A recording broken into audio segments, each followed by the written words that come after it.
As I began to read through the Bible, wondering what subject the Lord would give me, I kept hearing him say, "Tell them," I said, "to wait on me."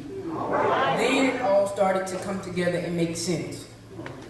I read the story of Job, and as I found that Job was very patient, I was fascinated by Job because, number one, God said in verse 8, chapter 1, that there was no one like Job on earth, and that he was a perfect man. Amen. Number two, he had it all: the sheep, the cattle, and oxen.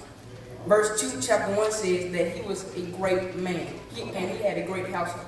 So I'll just say he was rich. Number 3, what was so great about Job? That the devil chose him. Now that is where it all came together for me. If any of us had gone through what Job went through, we would have probably thrown in the towel and given up on God. But I just want to inspire your physical and spiritual man to continue to wait on him. As I got deeper into the text, I found in chapter 1, verse 7 and 11, that the Lord and Satan had a conversation about Job. I can imagine it's much like the conversation that the Lord and Satan have about us. Satan seemed to believe that God took all that Job had, that Job would curse God to his face. Stopping there, it lets me know that whatever interruption Satan has for us, God knows all about it. And his permission is necessary in order for us to be blessed. Before we can successfully wait on something, we must first understand what waiting is. Say, waiting, Minister Justice. What is the Minister Justice? So glad that you asked. Waiting means to stay where one is. It's a delayed action until something else happens. Just about everything that we do in life is a waiting process, even down to a simple sentence. There's a period at the end which means stop and wait before going on to the next sentence. I told God that I'm just a young man new to the ministry, and a room full of grown folk don't want to hear my 15-year-old self telling them that you said to wait. But I could clearly hear him say, "You wanted to be used by me, and I could use you however I saw fit."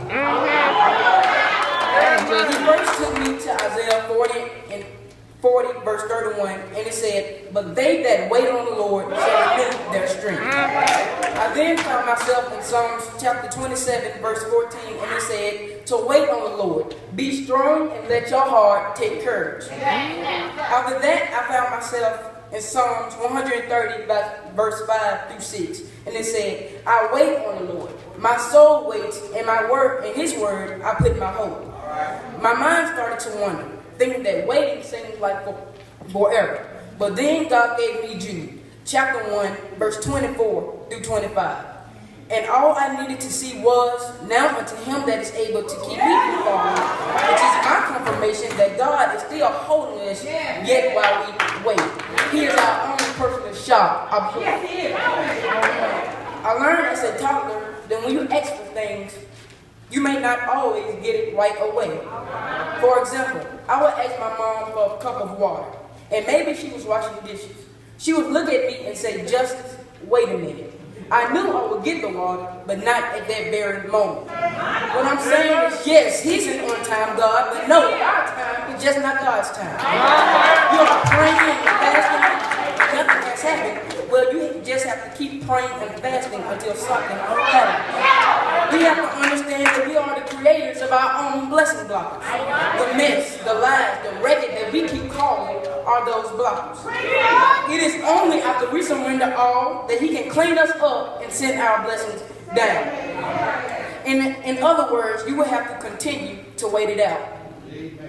I am reminded of a sermon that Bishop preached on the first Sunday titled "God's Declaration to His People." Yes, Bishop, I was listening. And told you